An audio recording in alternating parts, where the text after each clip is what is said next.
Welcome to the One Nest Academy. Hello everyone, welcome to the One Nest Academy. In the series of species in news, आज की हमारी जो species है उसका नाम है ओरांगुटन. ओरांगुटन एक चिंपांजी लाइक फीचर है, चिंपांजी लाइक एनिमल है, जिससे जो नॉर्मल चिंपांजी से इसमें भी डिफरेंट है कि नॉर्मल जो हमारे चिंपांजी मंकी होते हैं उसके ब्लैक हेयर होते हैं, इसके मरून. आपको फोटो में दिख रहा होगा कि वो मरून कलर या फिर रेडिश कलर के उसके हेयर रहते हैं, वो पूरा रेड कलर का होता है. So this is the feature, मतलब ये उसका दिखता ऐसा है ओरांगुटन. जो इसकी जो न्यूज आई थी वो ये आई थी कि जो लास्ट ओरांगुटन है उसकी डेथ हो चुकी है, और वो कहाँ हुई थी? नंदनकनन जूलॉजिकल पार्क. नंदनकनन जूलॉजिकल पार्क में लास्ट ओरांगुटन की नेचुरल रीजन से डेथ हो चुकी है ड्यू टू रेस्पिरेटरी प्रॉब्लम्स. वो कुछ 41 इयर्स का था. ये सब चीज जानना इतना इंपॉर्टेंट नहीं है, मैं बता इसलिए रही हूँ क्योंकि ये जो स्पीशीज है वो one of the extant species है. When I am saying extant species, EXTENT, ये ऐसे स्पीशीज होते हैं जो कि सर्वाइवल के लिए भाग रहे होते हैं, मतलब उनको सर्वाइव करना बहुत ही मुश्किल हो रहा है उनके लिए, उसको हम एक्सटेंट स्पीशीज बोलते हैं. सो ये जो ओरांगुटन है वो एक्सटेंट स्पीशीज है. तो और किसी रीजन से नहीं, इन केस हमें पूछ लिया गया या जैसा भी हो तो हमें पता होना चाहिए जो लास्ट ओरांगुटन इंडिया में था उसकी डेथ रेस्पिरेटरी रीजन की वजह से हुई थी और कोई रीजन नहीं था. सो हम नंदनकानन जूलॉजिकल पार्क के बारे में थोड़ा और पढ़ लेते हैं. This particular zoological park is in the city Bhubaneswar of Orissa. ये नंदनकानन जूलॉजिकल पार्क है, उसमें हमारे बोटानिकल गार्डन भी है और वो उसके कुछ पार्ट को वाइल्ड लाइफ सेंचुरी भी बोला गया है. तो बेसिकली ये जो नंदनकानन जूलॉजिकल पार्क है, अगर मैंने आपको मेरी बात याद होगी, एक एक्स-सीटू कंजर्वेशन होता है, एक इन सीटू होता है. तो ये इन सीटू और एक्स-सीटू का मिक्सचर है. उसका कुछ पार्ट वाइल्ड लाइफ सेंचुरी भी है और बोटानिकल गार्डन और जूलॉजिकल पार्क हमारे एक्स-सीटू कंजर्वेशन होते हैं. ये आपको ध्यान रखने की जरूरत है.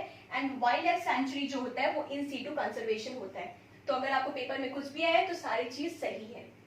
This Nandankanan Zoological Park, it was founded in the year 1960 और 1979 के अराउंड वो पीपल के लिए ओपन हो गया था. इस पर्टिकुलर जूलॉजिकल पार्क की इंपॉर्टेंस ये है कि ये फर्स्ट जू था इंडिया का. This was the first zoo to join World Association of Zoos and Aquarium. World Associations of Zoos and Aquarium which is also known as वाजा. और अगर आप पूछेंगे कि वाजा क्या होता है, क्योंकि इन डिटेल हमें थोड़ा पढ़ना चाहिए, यूपीएससी कहीं से भी क्वेश्चन उठा सकता है. वाजा इज एन अम्ब्रेला ऑर्गेनाइजेशन. वाजा जो है एक अम्ब्रेला ऑर्गेनाइजेशन है जिसके अंदर देश विदेश के बहुत सारे जूस और एक्वेरियम उसके पार्ट होते हैं, जहां जूस मतलब फ्लोरा और फौना और एक्वेरियम एक्वेटिक लाइफ को कंजर्व किया जाता है.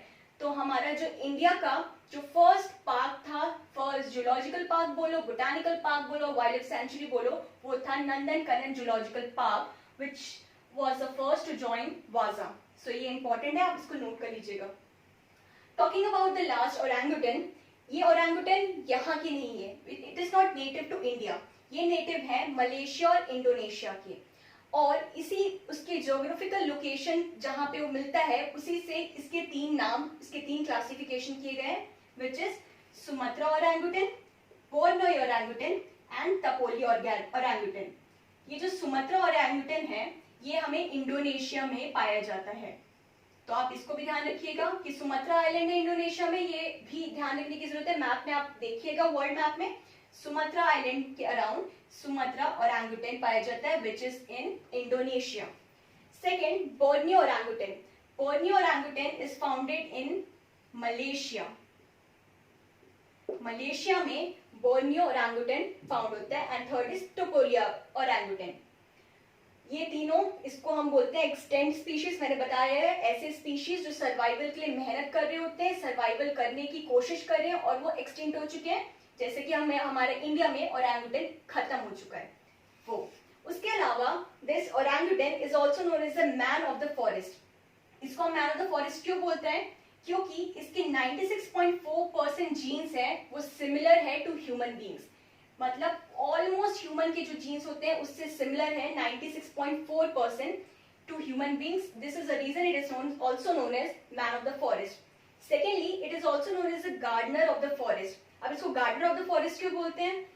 क्योंकि जब ये जो स्पीशीज है ओरंगुटन, एक मंकी है, कहीं से भी फ्रूट्स खाता है, उसके बाद जो अपने सीड्स है उसको डिस्पर्स करते हुए इधर उधर जाता है, तो फिर वहां से नए प्लांट्स और नई चीजें होती है. This is the reason it is also known as the gardener of the forest. तो क्या क्या बोलते हैं, man of the forest and also gardener of the forest.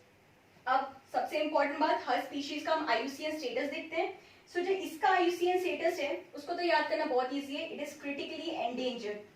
Critically endangered तो आप समझ ही गए होंगे, जब इसकी इतनी प्रॉब्लम है, एक्सटेंट का मतलब आपको मैंने समझा दिया है. इंडिया में ओरंगुटन खत्म हो चुके हैं फाइनली, तो ऑब्वियसली इसका जो स्टेटस है क्रिटिकली एंडेंजर्ड है. अब इसके रीजंस क्या हैं.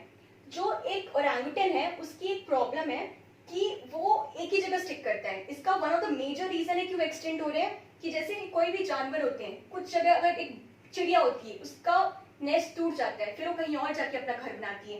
तो इनकी ये प्रॉब्लम है कि ये एक ही जगह रहते हैं, एंड इसके लिए जो भी डिस्ट्रक्शन होता है, जो भी होता है, उस रीजन की वजह से इनको हैबिटेट लॉस हो जाता है, जिसकी वजह से स्टिकिंग टू वन प्लेस की वजह से उनकी डेथ हो जाती है. तो ये सारे रीजन है एंड दिस इज अ की पॉइंट्स जो आपको याद रखने की जरूरत है. तो मैं फिर से बता देती हूँ, ये लास्ट ओरंगुटन था जो कि इंडिया में अब नहीं रहे हैं, which died in Nandankanan zoological park, जो कि है भुवनेश्वर उड़ीसा में. ये जो जूलॉजिकल पार्क है, इसको ये फर्स्ट था जो जिसने वाजा world Association of Zoos and aquarium को ज्वाइन किया था. ये जो लास्ट ओरंगुटन की डेथ हुई है, इसका जो क्लासिफिकेशन है, ये नेटिव नहीं है इंडिया के, ये नेटिव है इंडोनेशिया और मलेशिया के जो है, उसी के नाम से उनका क्लासिफिकेशन हुआ है. Sumatra orangutan, Borneo orangutan and Tapanuli orangutan. Extant का मतलब आपको समझा दिया है मैंने. इसको मैन ऑफ द फॉरेस्ट भी बोलते हैं, इसको गार्डनर ऑफ द फॉरेस्ट भी बोलते हैं, और IUCN में इसका स्टेटस है critically endangered. This is all about it. Thank you for listening to me. अगर आपको ये वीडियो अच्छी लगी हो तो प्लीज इसको लाइक, शेयर और सब्सक्राइब कीजिए and just stay put. Thank you so much for watching. Have a nice day.